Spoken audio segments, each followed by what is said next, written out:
ओ नवरात्र आइल माँ के पूजन करी और भक्ति में मैया के रम जाई जी। नवरात्र आइल माँ के पूजन करी और भक्ति में मैया के रम जाई जी।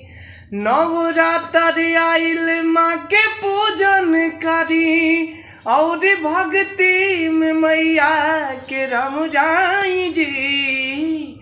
माँ की कृपा हुई तब संकट कटी हो।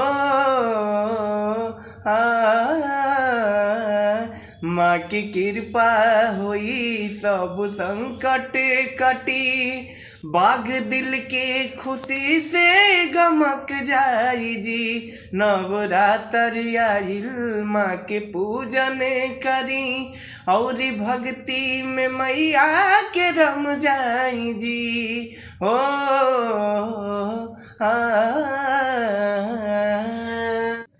माई दुर्गा के रउआ करी वंदना करी तन मन से 9 दिन माँ के उपासना।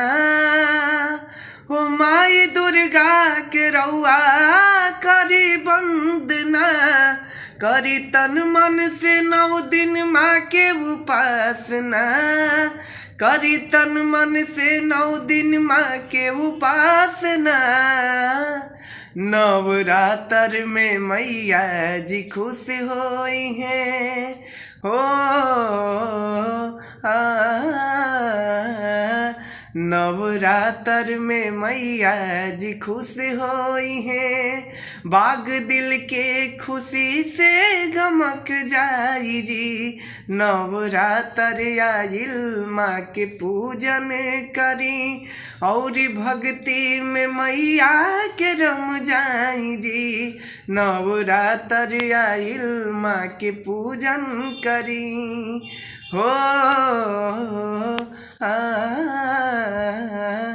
नवरात्र आइल माँ के पूजन करी और भक्ति में मैया के रम जाई जी। नवरात्र आइल।